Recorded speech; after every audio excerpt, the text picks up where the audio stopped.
The state of the nation obviously has a focus on the state of our nation, but it also focuses on the state of the globe and our nation's place in it. So while I'll be talking today about Australia's federation, I'd like to place it in a global and historical context with an eye very much to the future. We often think of our federation in the context of the past. We think of Henry Parkes, we think of the Tenterfield Oration, we think of the infamous scourge of different-sized rail gauges. The issues that the framers of our federation dealt with in the 1890s can appear somewhat quaint to an observer from 2014. And it's probably true, I think, that the foundation of our federation could not have possibly imagined the specific economic, social and demographic challenges that we face today. But in a sense, that's just the point. What the framers realised was that they were designing a system of government that had to be able to deal effectively with issues that they, in the 1890s, couldn't possibly conceive of more than 100 years into the future. And they were dealing with the big picture issues like the use of political power, how you control power, how you balance power, how you prevent tyranny, how you guarantee democracy, and how you guarantee constitutional stability into the indefinite future. So they needed to design a system that was well suited to responding quickly and creatively to global events and trends, while also meeting the diverse and changing needs of local communities. And the system that they designed was our federation. And I have to say, they did a pretty good job. And it's a view reinforced, by the way, by that seminal study by Glenn Withers and Anne Toomey just a few years ago. With the recently announced white paper on the reform of the federation, we're facing a similar set of challenges and questions that we will need to debate. So how do we deal with issues like the ageing population? You heard the Prime Minister talk about that this morning. How do we take advantages of the opportunities of the Asian century? How do we ensure that we're well placed for the next decade, the next generation, the next century? The Prime Minister has stated that he has a focus on ensuring that the states are, as far as possible, sovereign in their own sphere. And to my mind, this is a welcome development. For almost 100 years, the Commonwealth Government has increasingly interfered in the roles and the responsibilities of the states. This was not the original intention of the Constitution. Indeed, it was intended by most of the framers that in the new nation, the states would be the dominant partner. But in order to ensure that the states are able to be sovereign in their own sphere and properly cover their roles and responsibilities, we'll need also to talk about the revenue needed to fulfil those roles and those responsibilities. We need to get roles, responsibilities and revenues back into better balance. The Commonwealth, of course, took over the state's main source of revenue, income tax, around the time of the Second World War. In 1997, the High Court took away the ability of the states to raise substantial amounts of revenue from excise on petrol, tobacco and alcohol.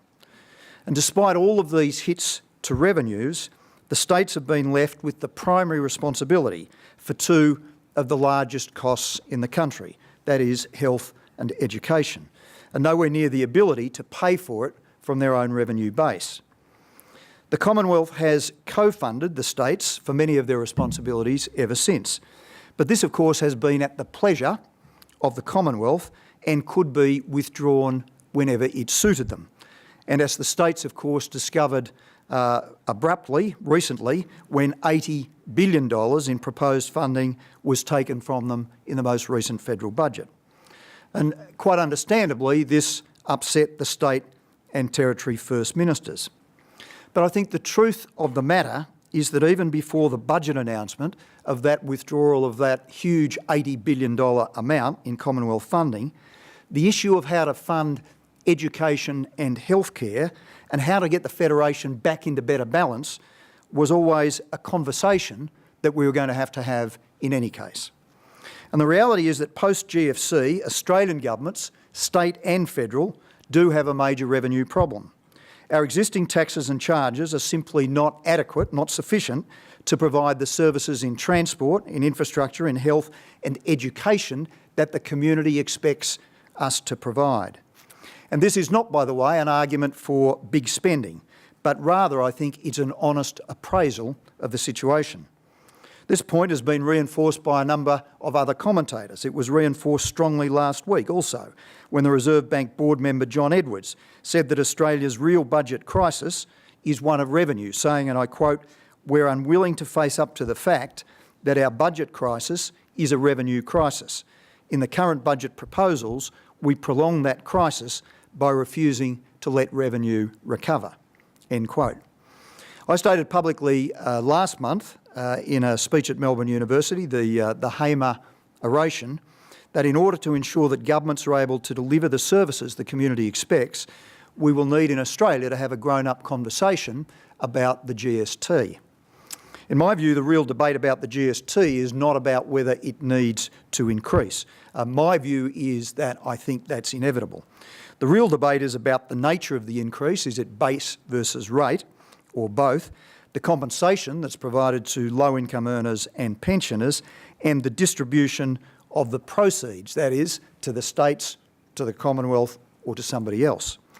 And by the way, the comments that Andrew Leigh made today, and he's talking about technology and software, I completely endorse.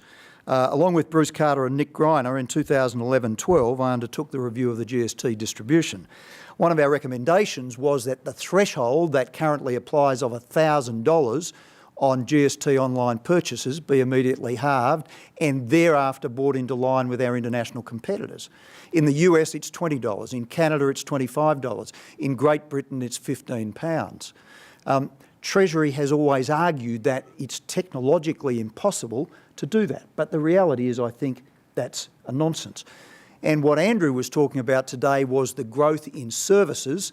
The estimated revenue from putting that GST onto all purchases rather than having a threshold of $1,000 would be more than $1 billion a year, and all of that revenue would flow to the states.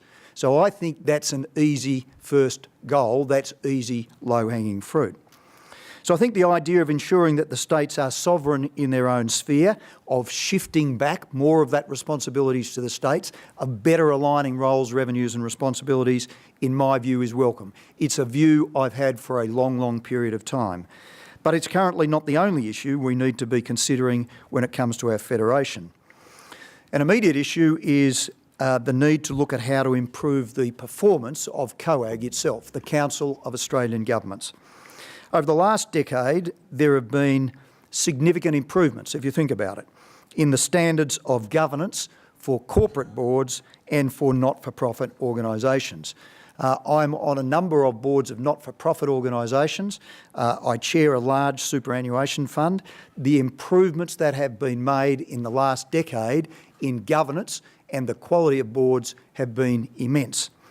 The Commonwealth and the states should agree together on making improvements to the governance of COAG to bring their standards in line with other 21st century standards. This includes collaborating on a medium-term strategic agenda for COAG to focus its priorities and to ensure that they're able to support and drive action to achieve national reform. First Ministers also need to improve the involvement of ministerial councils, line ministers and line agencies in the COAG process, giving them actual delegated responsibilities and accountabilities for delivering reform. And of course, we do need agreed processes to close the accountability loop and ensure that COAG regularly monitors the performance of the policies and the initiatives that it's agreed to and reflects on the implications for government action. We must also be considering that we're living in an increasingly globalised world, and the 21st century is expected to be the Asian century, if not, indeed it is already. There are great opportunities for Australia in the Asian century, but also, as we know, great challenges. If you take education, according to the latest OECD figures, Asia is home to the top 5 highest performing school systems. By way of comparison, Australia came 16th in science, 14th in reading and 19th in maths. Today, the average 15-year-old maths students in Shanghai performs just over 3 years ahead of their Australian counterpart. What will it mean for Australian jobs and the economy when the average child in China, not just Shanghai, as a country, is performing 3 years ahead of their counterparts in Australia? And with 1.3 billion people in China, we certainly won't be competing on labour cost. The truth is that today, education is one of a growing list of areas that are truly ones of national interest. They require cooperative federalism and a collaborative effort in order to improve. Infrastructure is another example. Infrastructure has traditionally been a responsibility of the states. However, investment in infrastructure improves national productivity and it unlocks economic growth. It is therefore a priority for all governments, including the Commonwealth. As such, the Commonwealth Government, as you know, announced after the recent COAG meeting a number of measures to help lift investment in infrastructure by the states as well as by institutional investors such as superannuation funds. To my mind, this is a good example of cooperative federalism in action. The Commonwealth sets a broad agenda, it collaborates with the states and then steps back to allow the states to improve in their delivery of a national policy that will improve competitiveness within the world. In 2014, we cannot neatly divide roles and responsibilities as it was originally laid out in the Constitution in 1901. As my colleague at the COAG Reform Council, Professor Greg Craven, has said, quote, "We need to aim for a system of leadership federalism where the states are realistic enough to let the Commonwealth set broad policy directions, but Canberra has the common sense to accord the states serious latitude in adapting that vision to local circumstances." A couple of points, if I can, in conclusion. The White Paper on Reform of the Federation is, I think, a great opportunity to prompt further debate about these issues and indeed many others about how our federation is structured. Back in the late 1800s, when 6 colonies were considering collaborating to form one nation, the process they used was a constitutional convention where our best and brightest discussed, debated and disputed all of these issues and many more. And I think it's vital that the public and opinion leaders are able to participate fully in the debate about our federation today. It was great that last night at dinner the Leader of the Opposition spoke about federation. And so I strongly support a public federation convention to be held later this year, perhaps 2015, and the results of that convention can then be fed into the White Paper process. Looking further ahead, once we've agreed as a nation on where we want to take our federation, it will require a plan with identified steps and activities, and with any plan it needs to have associated milestones, targets and timelines. And so I support the establishment of what we could call a Federation Reform Council to independently monitor the timetable, the milestones, the progress of any new arrangements that are agreed as part of the White Paper on Reform of Federation. And this is important, indeed it's really crucial for accountability of governments and to ensure that the issues we agree to about our federation, the reforms we put in place, they stand the test of time, they're not just until the next election cycle, and that they return value for money, for taxpayers' investment, and that they lift our performance in some of these key areas like education. So, in conclusion, we need to consider the broader canvas, the bigger picture when we talk about reforming our federation. As someone who's been in government, federal and state, and has now stepped back onto a number of other boards, I certainly think, I strongly believe, we need reforms to governance and process to bring COAG itself in line with 21st century standards of governance and accountability. We need greater public involvement and debate about the federation itself, as I've said, through a federation convention or indeed a series of conventions.